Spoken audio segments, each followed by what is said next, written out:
मैं, भावना, एक साधारण सी महिला, प्राइवेट स्कूल में पढ़ाने का काम करती थी। मेरी उम्र 25 साल हो चुकी थी और मेरी दुनिया मेरी माँ और 2 बहनों तक सीमित थी। घर में मैं सबसे बड़ी थी, लेकिन शायद मेरे बड़े होने का कोई खास मतलब नहीं था। मेरी तनख्वाह माँ के हाथों में जाती और उसने मेरी मेहनत से एक और प्रॉपर्टी खरीद ली थी। फिर भी जैसे जैसे वक्त बीता, मेरी जिम्मेदारियों में इजाफा हुआ, लेकिन मेरी जिंदगी वहीं ठहरी रही। मेरे काम से घर लौटने पर अक्सर ऐसा होता कि मेहमान आते और मैं चुपचाप अपने कमरे में चली जाती। एक दिन मैंने देखा, मेरी छोटी बहन सजी धजी उन मेहमानों का इंतजार कर रही थी। मैं समझ गई कि वे मेरे लिए नहीं, उसे देखने आए थे। मेरी उम्मीदें चुपचाप ढह गईं। वक्त गुजरता रहा। मेरी उम्र 30 की हो गई, लेकिन माँ ने मेरी शादी की बात कभी नहीं उठाई, बल्कि उसने मेरी छोटी बहन की शादी करवा दी और मैं पीछे छूट गई। माँ की सगी बेटियों की शादी हो गई, पर मैं वहीं अटकी रही। समय और तेजी से गुजरा। अब मैं 35 साल की हो चुकी थी, लेकिन माँ अब भी मेरी शादी की बात नहीं करना चाहती थी। मुझे अब साफ साफ समझ में आ गया कि मेरी माँ मुझे केवल कमाई का जरिया मानती थी। उसकी नजर में मैं बस सोने का अंडा देने वाली मुर्गी थी। मैंने आखिरकार अपने शहर की नौकरी छोड़ दी और दूसरे शहर में नया जीवन शुरू करने का फैसला किया। वहां मैंने किराए पर एक घर लिया और एक प्राइवेट स्कूल में पढ़ाना शुरू किया। लेकिन किस्मत ने यहां भी साथ नहीं दिया। कुछ ही महीने में स्कूल बंद हो गया, क्योंकि शिक्षकों को समय पर वेतन नहीं मिलता था। मैं भी बाकी शिक्षकों की तरह इस्तीफा देकर घर लौट आई। अब मेरे पास ज्यादा पैसे नहीं बचे थे। इस नई परिस्थिति से जूझते हुए मैंने अपने घर में ही ट्यूशन शुरू करने का सोचा। दरवाजे पर ट्यूशन क्लासेस का बोर्ड लगते ही कुछ ही घंटों में पहले विद्यार्थी का आगमन हुआ। धीरे धीरे 5-6 बच्चे पढ़ने आने लगे और जिंदगी दोबारा पटरी पर आने लगी थी। फिर एक दिन एक 15 साल का लड़का अभिषेक मेरे पास पढ़ने आया। उसकी उम्र बाकी बच्चों से ज्यादा थी, इसलिए उसने अपना ट्यूशन का समय अलग करवा लिया। पहले पहले तो सब ठीक था, लेकिन कुछ दिनों बाद उसकी हरकतों ने मुझे हैरान कर दिया। अभिषेक ट्यूशन में आते ही अपनी गोद में बैग रखकर मुझे देखता रहता। एक दिन जब मैं बोर्ड से पीछे मुड़ी, तो देखा उसकी नजर बोर्ड पर नहीं, मुझ पर थी। उसकी आंखों में कुछ अजीब सा था। और फिर उसकी गोद में रखे बैग की हलचल ने मेरी बेचैनी और बढ़ा दी। मेरे कदम खुद ब खुद उसकी तरफ बढ़े। मैंने उसका बैग हटाया और जो दृश्य मेरे सामने था, उसने मेरे पैरों तले जमीन खिसका दी। 15 साल का वह लड़का मुझे देखकर वहीं बैठे बैठे अपनी हदें पार कर रहा था। उस पल मेरे भीतर गुस्सा, शर्मिंदगी और घिन का तूफान उमड़ पड़ा। लेकिन मैं जानती थी, ये लड़ाई सिर्फ अभिषेक के खिलाफ नहीं थी। ये लड़ाई मेरे जीवन के हर उस पल के खिलाफ थी जिसने मुझे पीछे धकेलने की कोशिश की थी। उसकी माँ की गोद में उसका 6 महीने का बच्चा था और पास ही उसका बड़ा बेटा अभिषेक खड़ा था। वो महिला मेरे पास आई और अभिषेक का एडमिशन कराते हुए बोली, मैडम, आप मेरे बेटे को कम से कम 4 घंटे ट्यूशन दीजिए। घर पर ये बहुत परेशान करता है और पढ़ाई में भी दिलचस्पी नहीं लेता। आपके डर से शायद ये थोड़ी पढ़ाई कर ले। उसने आगे कहा, मैं आपको एक्स्ट्रा क्लासेस के लिए कुछ ज्यादा पैसे भी दूंगी।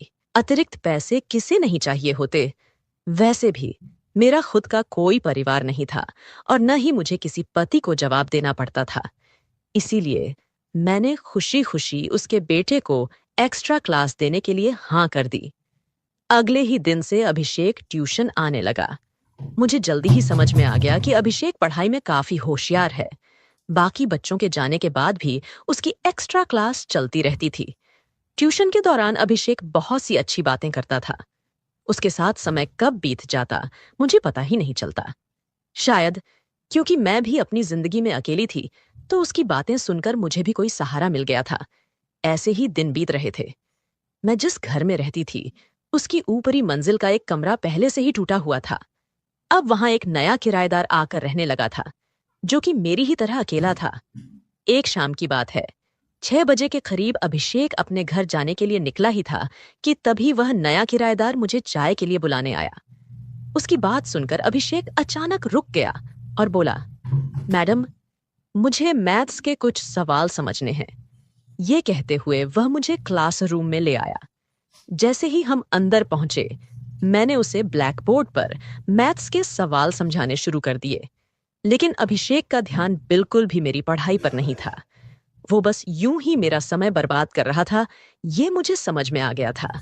मैंने थोड़ी सख्ती से कहा, तू मेरा समय बर्बाद मत कर, तेरा ट्यूशन का समय खत्म हो गया है, अब घर जा। अभिषेक ने अचानक मेरे हाथ को पकड़ लिया और बोला, मैडम, आप बहुत अच्छी हैं। जब तक मैं वापस नहीं आता, अपना ख्याल रखना। मुझे उसकी इस बात पर कोई खास ध्यान नहीं गया, लेकिन जाते वक्त उसका इस तरह का व्यवहार मुझे थोड़ा अजीब जरूर लगा। अगले दिन अभिषेक ट्यूशन के समय नहीं आया। तभी आसमान में बादल घिराए और तेज बारिश होने लगी। मैंने ट्यूशन में आए बाकी बच्चों को जल्दी ही छुट्टी दे दी। थोड़ी ही देर बाद जब मैं दरवाजे पर खड़ी होकर बारिश का आनंद ले रही थी, तभी मैंने देखा कि अभिषेक पूरी तरह से भीगा हुआ मेरी ओर आ रहा है।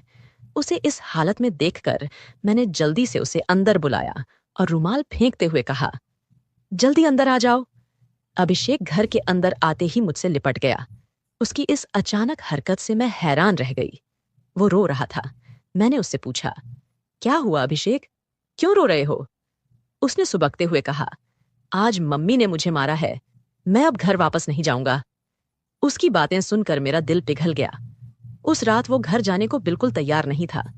मैंने उसे खाना खिलाया, लेकिन फिर भी वो घर जाने को राजी नहीं हुआ। उसकी माँ भी उसे देखने नहीं आई और जब मैंने फोन किया तो उसका नंबर भी नहीं मिला। आखिरकार मैंने उसे अपने घर में ही सुला लिया। वो रात मेरे लिए भी अजीब थी, लेकिन कहीं न कहीं मैंने महसूस किया कि अभिषेक भी शायद उसी तरह अकेलापन महसूस कर रहा था जैसे मैं करती थी। वह रात भी ऐसी ही थी जब अभिषेक मेरे कमरे में सोया हुआ था। अगले दिन सुबह सुबह दरवाजे पर दस्तक हुई। अभिषेक की माँ खड़ी थी और जैसे ही मैंने दरवाजा खोला, उन्होंने रोते हुए कहा, आप इस लड़के को अपने घर में बिल्कुल भी मत रखिए, मैं इससे तंग आ चुकी हूँ, आप भी इसे निकाल दीजिए। उनकी आंखों में आंसू थे और उन्होंने गुस्से में अभिषेक को थप्पड़ मारा। मैं हैरान रह गई। मैंने उन्हें रोकते हुए कहा, आप उसे क्यों मार रही हैं? इस पर वह बोली, इसकी तरफदारी मत कीजिए, नहीं तो आप पछताएंगी। अगर आप इसे अपने पास रखना चाहती हैं तो रख लीजिए, मैं इसकी ट्यूशन फीस भी नहीं दूंगी। इतना कहकर वह चली गई। मुझे ऐसा लगा कि उन्होंने अपने बेटे के लिए ममता खो दी है। अभिषेक चुपचाप मेरे पीछे आकर लिपट गया। उसकी माँ के जाते ही उसने मुझे जोर से गले लगाया। उसकी मासूमियत देखकर मेरा दिल पिघल गया। मैंने सोचा, वैसे भी मैं घर में अकेली हूँ, कुछ दिनों के लिए अभिषेक को रख सकती हूँ। शायद उसकी माँ का गुस्सा ठंडा हो जाए और वह उसे वापस ले जाए।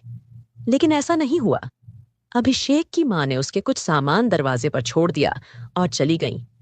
मैं इसे क्षणिक गुस्सा समझ रही थी, मगर 2 दिन बाद पता चला कि वे लोग कॉलोनी छोड़कर किसी और शहर चले गए हैं। उनके फोन भी बंद हो गए थे। मैं यह बात अभिषेक से छिपाए रखी, क्योंकि उसे यह जानकर बहुत धक्का लगता कि उसके माता पिता उसे छोड़कर चले गए हैं। धीरे धीरे मैंने अभिषेक को अपने घर में ही रखना शुरू कर दिया।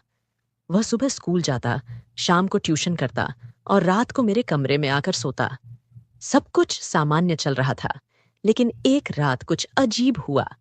हमेशा की तरह उस दिन भी अभिषेक मेरे कमरे में सोने आया और लाइट बंद कर दी। वह अंधेरे में सोने का आदी था और उसकी आदत के चलते मैंने भी अंधेरे में सोने की आदत डाल ली थी। अचानक उस रात अभिषेक ने मुझे बहुत जोर से पकड़ लिया। उसकी पकड़ इतनी मजबूत थी कि मुझे यकीन ही नहीं हुआ कि वह 15 साल का लड़का है। मैं बहुत डर गई थी। ना तो मैं उठ पाई, ना ही उसकी पकड़ से खुद को छुड़ा पाई। लगभग आधे घंटे बाद वह अलग हुआ। मैं कांप रही थी और डर के मारे हॉल में चली गई। सुबह अभिषेक जब कमरे से बाहर आया तो वह ऐसे व्यवहार कर रहा था जैसे रात में कुछ हुआ ही नहीं। मैं उसे कुछ कहने ही वाली थी, तभी वह किचन की ओर बढ़ गया। उसकी मासूमियत देखकर मेरे मन में उथल-पुथल मच गई। उसने मेरे लिए चाय बनाई और मेरे कमरे में मेरा इंतजार कर रहा था, मानो कुछ हुआ ही ना हो। वो मेरे कमरे में था और अचानक उसे देखकर मैं थोड़ी शर्म से भर गई। फौरन बाथरूम की ओर बढ़ी, अंदर जाकर जल्दी से अपने कपड़े ठीक किए और फिर बाहर आई। बाहर आते ही मैंने अभिषेक से सवाल किया, अभिषेक, तुम्हारी तबीयत ठीक तो है ना? रात को तुमने मुझे इतनी जोर से क्यों पकड़ा था? अभिषेक ने बेहद शांत अंदाज में जवाब दिया, मैडम, शायद आपको कोई गलतफहमी हुई है। मैं तो जल्दी ही सो गया था। उसके जवाब से मुझे थोड़ी राहत मिली। लगा कि शायद वो सब कुछ नींद में हुआ होगा। मैंने उस बात को और ज्यादा तूल नहीं दी। कुछ देर बाद अभिषेक स्कूल चला गया। दोपहर को जब वो घर आया तो रोज की तरह ट्यूशन के लिए बैठ गया। अब मैं उसकी एक्स्ट्रा क्लास नहीं ले रही थी। उस दिन बाकी बच्चे चले गए, मगर अभिषेक काफी देर तक रुका रहा। मैं उसे बोर्ड पर गणित के कुछ सवाल समझा रही थी और मेरी नजर बोर्ड पर ही थी। अचानक जब पीछे मुड़कर देखा तो अभिषेक की हालत कुछ अजीब लगी। उसकी नजर पढ़ाई पर नहीं थी और वो अपनी गोद में बैग रखे किसी अजीब हरकत में लगा हुआ था। मैंने तुरंत तेज आवाज में कहा, अभिषेक। उसकी हरकतें देखकर मैं थोड़ी हिल गई। मेरे दिमाग में सवाल उठने लगे। कल रात जो हुआ, क्या वो सच में नींद में था या जानबूझकर किया था? मैंने उसके बारे में ज्यादा सोचना छोड़ दिया, पर मन में शक बरकरार था। उसी दिन मैंने उसकी मां को फोन करने की कोशिश की, लेकिन हमेशा की तरह उसका फोन बंद था। मैं नहीं चाहती थी कि अभिषेक के नाजुक मन पर कोई गलत असर पड़े, इसलिए उसके माता पिता के बारे में कुछ नहीं कहा। अभिषेक को अपने घर में रखने का मेरा फैसला अब भारी गलती लगने लगा था, लेकिन तब मुझे इसका एहसास नहीं हुआ। फिर उसी रात अभिषेक मेरे पास सोया। उसने मुझे कुछ इस तरह से पकड़ा कि मुझे लगा जैसे वो 15 साल का लड़का अब मेरी जान ही ले लेगा। उसकी पकड़ इतनी जोरदार थी कि मैंने खुद को छुड़ाने की कोशिश की, मगर वो छोड़ने को तैयार नहीं था। अगले दिन जब मैंने अभिषेक से उसके इस व्यवहार के बारे में पूछा तो उसने कहा, मैडम, शायद आपने सपना देखा होगा। उसकी इस बात से मुझे ऐसा लगा कि वो 15 साल का लड़का एक 35 साल की औरत को झूठा साबित कर रहा था। एक पल को मैंने सोचा कि शायद सच में मैंने सपना देखा हो, मगर उसी दोपहर जब एक्स्ट्रा क्लास में अभिषेक को अपनी गोद में बैग रखे देखा तो मुझे फिर से शक हुआ। पहले कभी मैंने उसे ऐसी हरकतें करते नहीं देखा था। मैंने सोचा कि इस बार उसे पकड़ना चाहिए। जैसे ही उसकी हलचल मुझे दिखी, मैंने झटके से बैग हटाया। तब मैंने देखा कि अभिषेक की मुट्ठियां कसकर बंधी हुई थीं और उसकी नजरों में कुछ अजीब सा भाव था। उसकी वो नजरें देखकर मेरे रोंगटे खड़े हो गए। उसी वक्त ऊपर की मंजिल पर रहने वाले किराएदार विजय घर आए थे। वो अक्सर जब भी कुछ नया लाते तो मुझे भी देने आते थे। उस दिन भी वो मार्केट से सब्जियां लाकर मेरे घर देने आए थे। विजय ने जब अभिषेक का व्यवहार देखा तो वो भी थोड़ा असमंजस में आ गए। उन्होंने मुझसे पूछा, अभिषेक ठीक है ना? मैंने अभिषेक की नजरों से बचाकर विजय को धीरे से सारा हाल बताया। अभिषेक के बारे में सुनते ही विजय को उस पर दया आई। वह सोचने लगा कि एक बच्चा जिसके माँ बाप उसे छोड़ चुके हों, किस तरह से अकेलापन महसूस करता होगा। विजय ने अभिषेक से कहा, तू अपनी मैडम को परेशान करने की बजाय आज से मेरे साथ मेरे कमरे में रह जा। लेकिन अभिषेक के चेहरे पर गुस्सा साफ दिखाई दे रहा था।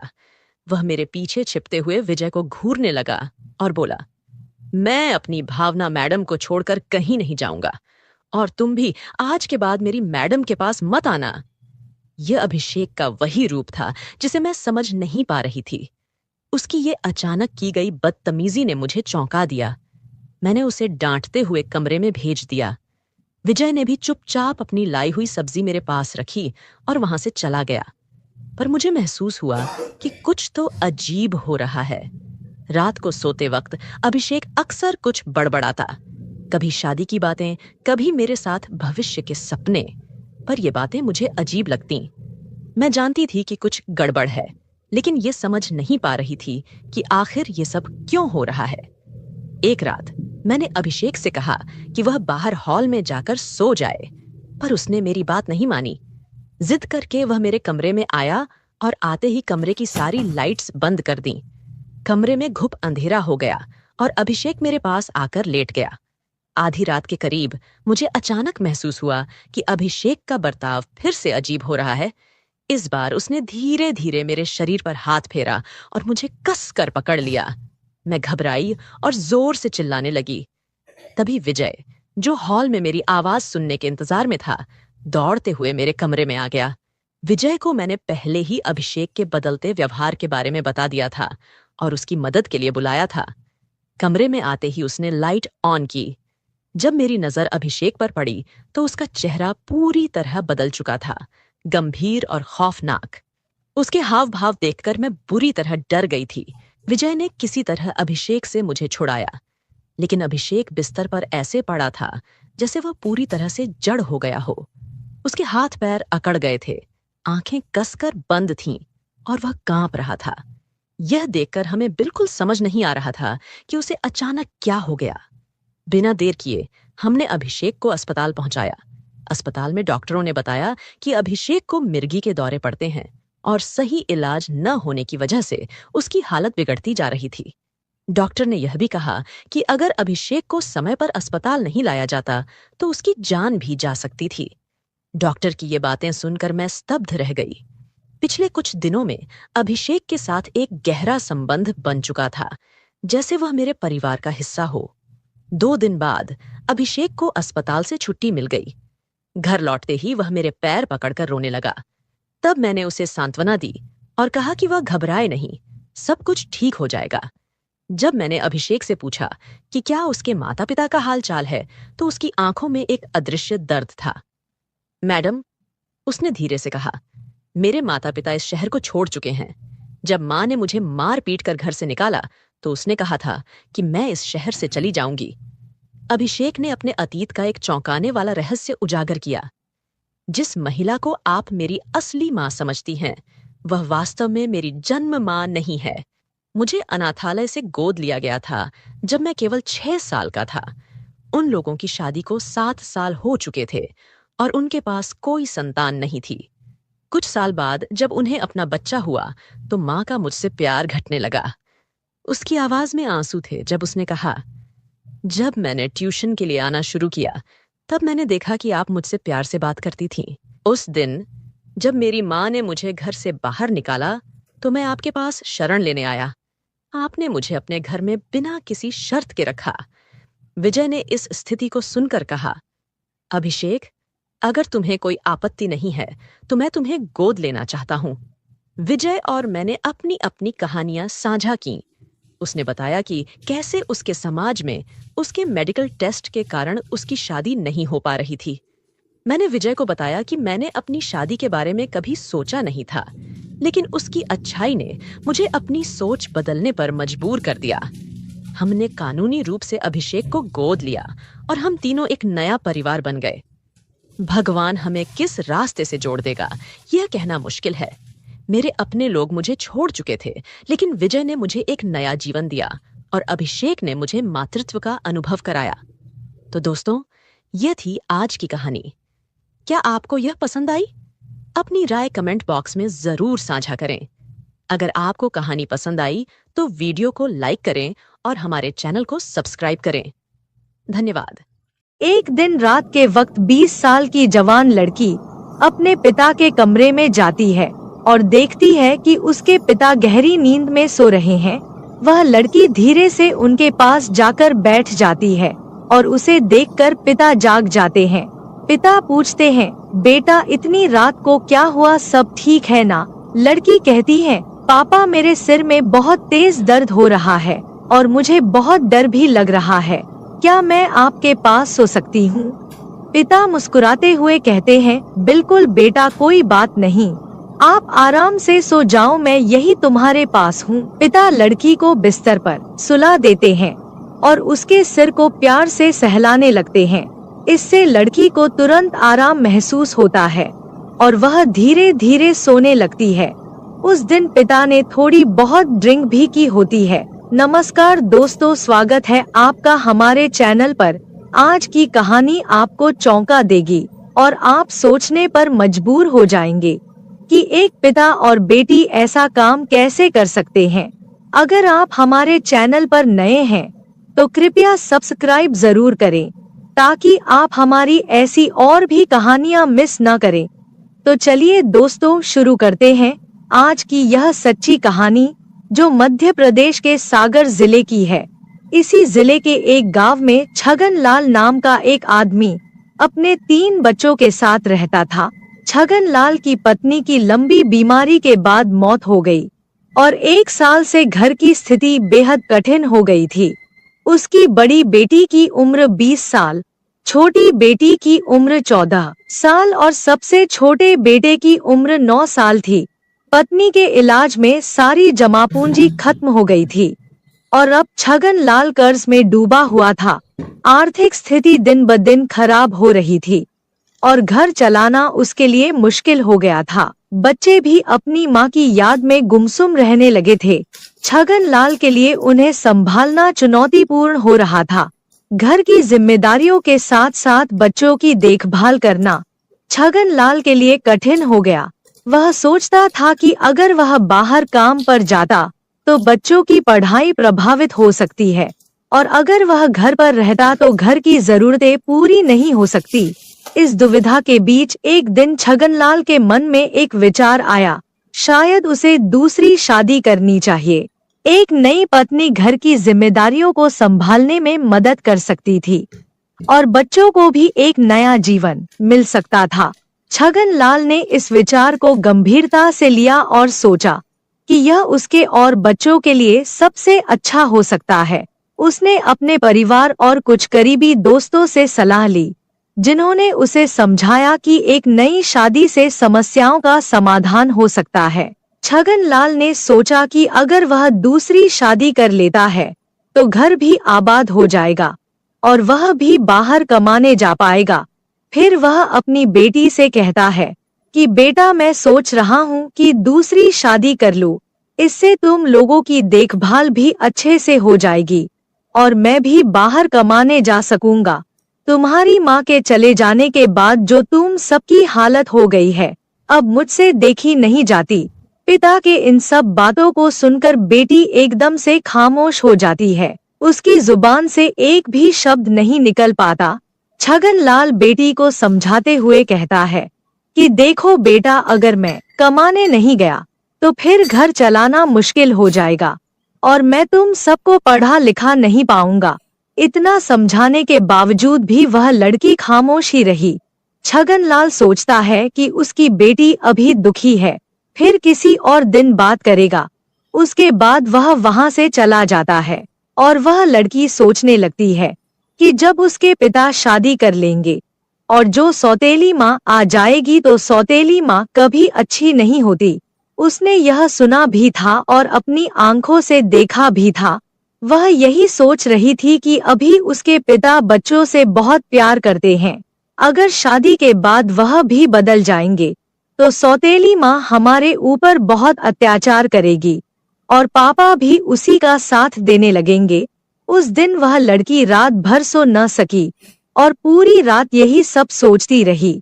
जब वह लड़की अगले दिन कॉलेज जाती है तो उसे रास्ते में एक सहेली मिल जाती है जो उसके साथ उसके कॉलेज में ही पढ़ा करती थी। फिर वह लड़की अपनी सहेली को सारी बात बता देती है जो उसके पिता ने अपनी शादी के बारे में उससे कही थी। उसकी सहेली कहती है कि यह तो बहुत गलत होने वाला है तुम लोगों के साथ। अगर तुम्हारे पापा ने शादी कर ली तो तुम्हारे ऊपर बहुत बड़ी मुसीबत आ जाएगी। सौतेली माँ के बारे में तो तुमने सुना ही होगा कि वह किस तरह की होती है। तुम्हारे पापा ये शादी तुम लोगों के लिए नहीं कर रहे हैं, वह तो अपने शारीरिक सुख के लिए कर रहे हैं। उन्हें तो बस अपने लिए एक जीवन साथी चाहिए जो उनकी जिस्मानी इच्छा को पूरी कर सके। तुम्हारे पापा को जिस्मानी इच्छा बहुत परेशान कर रही है, इसी वजह से वह शादी करना चाहते हैं। तुम कभी यह मत सोचना कि वह ये शादी तुम्हारे लिए कर रहे हैं। उन्हें तो बस अपनी इच्छाओं को पूरी करने के लिए एक जिस्म चाहिए। वह लड़की अपनी सहेली की बातें सुनकर बहुत ही परेशान हो जाती है और उसे यह लगता है कि उसके पापा शादी करके ही रहेंगे। फिर उसकी सहेली कहती है कि मेरे पास एक आइडिया है, अगर तुम कर सको तो। वह लड़की कहने लगी कि ठीक है, मैं अपने भाई बहन के लिए कुछ भी कर सकती हूँ। उसकी सहेली कहने लगी कि तुम्हारे पापा को सिर्फ जिस्म चाहिए। अगर तुम अपने पापा के साथ संबंध बना सको तो फिर उन्हें शादी की सूरत नहीं रहेगी और वह कभी भी शादी नहीं करेंगे। फिर वह लड़की इस बात को गहराई से सोचने लगती है और इस नतीजे पर पहुंचती है कि फिर चाहे उसे कुछ भी करना पड़े, मगर वह अपने भाई बहन को कभी बर्बाद नहीं होने देगी। अब उस लड़की ने ठान लिया था कि किसी भी कीमत पर उसने अपने पापा की शादी नहीं होने देगी। कॉलेज से आते आते उसको शाम हो गई थी, क्योंकि वह कॉलेज के बाद अपनी सहेली से काफी देर तक बातें कर रही थी। फिर वह घर आकर खाना बनाने लग जाती है और अपने भाई बहन को खाना खिलाकर उन्हें अपने अपने कमरे में सोने के लिए भेज देती है। उसके बाद वह लड़की खाना खाकर अपने पापा के बिस्तर में लेट जाती है। कुछ देर बाद उस लड़की का पिता आता है। जब वह देखता है कि उसकी बेटी उसके ही बिस्तर पर लेटी हुई है, तो फिर वह उससे पूछता है कि बेटी तुम्हें क्या हुआ है। तो लड़की कहने लगी कि पापा मेरे सिर में बहुत ज्यादा दर्द हो रहा है और मुझे डर भी लग रहा है, इसीलिए आज की रात मैं आपके साथ ही सोना चाहती हूँ। बेटी की बात सुनकर पिता कहता है कि कोई बात नहीं बेटा, तुम आराम से सो जाओ। थोड़ी देर बाद खाना खाने के लिए वो किचन की ओर चला जाता है और खाना खाने के बाद थोड़ी बहुत पी भी लेता है। उसके बाद वह अपने बिस्तर में आकर लेट जाता है। एक तरफ लड़की लेटी हुई थी और दूसरी तरफ उसके पिता थे, मगर उन दोनों के ऊपर अलग अलग कंबल थे। रात के 12 बज चुके थे, मगर उस लड़की की आंखों से नींद बिल्कुल ही गायब थी। उसके दिमाग में तो उसकी सहेली की बातें और सौतेली माँ की तस्वीरें घूम रही थी। जब लड़की ख्यालों की दुनिया से बाहर आई तो उसने देखा कि उसके पापा तो गहरी नींद में सो गए हैं। फिर वह लड़की डरने का नाटक करते हुए अपने पापा के कंबल में जाकर उनके करीब हो जाती है। थोड़ी देर बाद वह लड़की धीरे धीरे अपने पापा के और भी ज्यादा करीब होने लगती है। नशे के कारण उनका बाप भी मदहोश होने लगता है। जब तक उसे होश आया तब तक उसके अंदर का शैतान जाग चुका था, इसीलिए वह खुद को रोक न सका। उसके बाद वह दोनों अपने इस रिश्ते को भूलकर कई बार संबंध बना लेते हैं। अगली सुबह जब सोकर उठते हैं तो दोनों ही बहुत खुश थे। उन्हें किसी भी तरह की कोई शर्म या पछतावा नहीं था। उसके बाद तो यह सिलसिला आए दिन ही चलने लगा।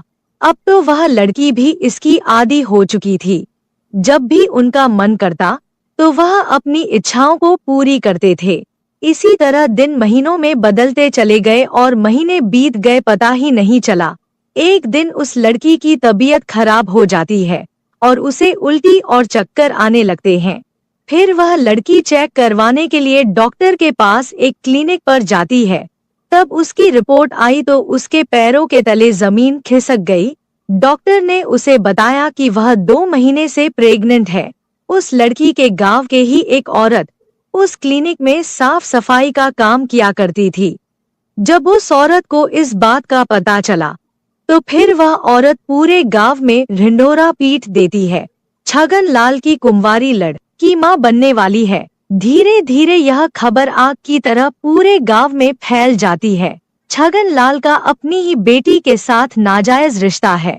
एक दिन उसकी सहेली उसके घर जाकर कहती है कि पूरे गांव में पता चल चुका है कि तुम प्रेग्नेंट हो। अपनी सहेली की यह बात सुनकर लड़की बहुत परेशान हो जाती है और उसे कुछ भी समझ नहीं आ रहा था कि अब वह क्या करे। वह सोच रही थी कि अब तो उसके पिता की बहुत बदनामी हो जाएगी और वह भी किसी को मुंह दिखाने लायक नहीं रहेगी। एक दिन शाम के वक्त वह लड़की मार्केट से कुछ सामान लेने चली जाती है तो रास्ते में उसे मोहल्ले के कुछ लड़के छेड़ने लग जाते हैं। अश्लील बातें करके उसको परेशान करने लगते हैं और उसका बहुत ही मजाक उड़ाते हैं। वह लड़की बहुत शर्मिंदा हो जाती है और सामान खरीद कर घर वापस आ जाती है। घर आ जाने के बाद वह लड़की रात का खाना बनाने लगती है।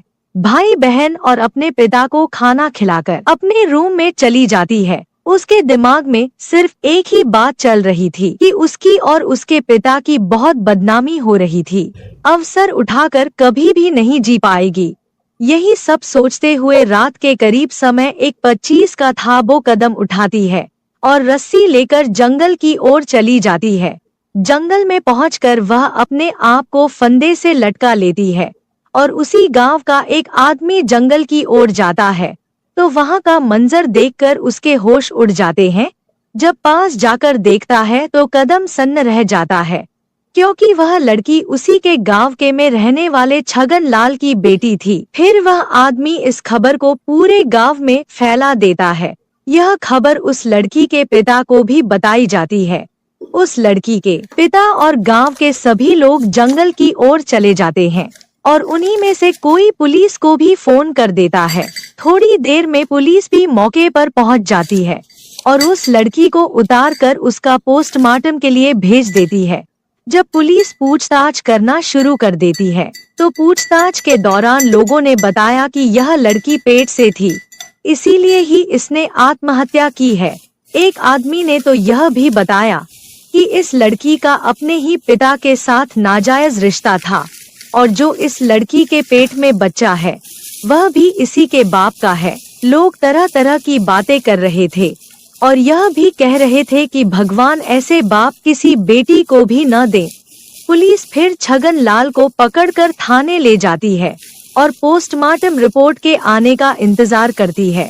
इसी दौरान उस लड़की की सहेली को भी बुलाया जाता है और डर के मारे सारी बात वह लड़की बता देती है। तब तक पोस्टमार्टम रिपोर्ट भी आ जाती है और रिपोर्ट में साफ साफ लिखा हुआ था कि वह लड़की 2 महीने की प्रेग्नेंट थी। अब पुलिस छगन लाल से पूछताछ करना शुरू कर देती है। उसने इस बात को जल्द ही कबूल कर लिया कि उसने अपनी ही बेटी के साथ पिछले 5-6 महीनों से नाजायज संबंध थे। उसके बाद छगन लाल को अरेस्ट करके उसे कोर्ट में पेश किया जाता है और उसे 2 साल की सजा सुनाकर जेल में डाल देते हैं।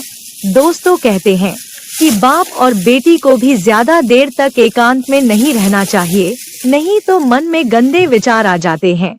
अगर गंदे विचारों ने किसी के मन में एक बार घर बना लिया तो फिर उसे भगवान भी नहीं बचा सकते। फिर वह इंसान कुछ ऐसा कर बैठता है जिसके कारण पवित्र रिश्ते भी पवित्र शर्मसार हो जाते हैं। दोस्तों, इस कहानी को सुनाने का मकसद आपकी भावनाओं को ठेस पहुंचाना नहीं है, बल्कि आप लोगों को जागरूक और सचेत करना है। तो दोस्तों, यह थी हमारी आज की कहानी।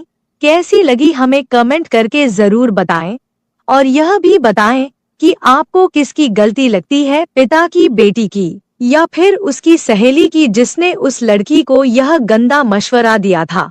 अगर कहानी अच्छी लगी हो तो चैनल को सब्सक्राइब और वीडियो लाइक जरूर कीजिएगा।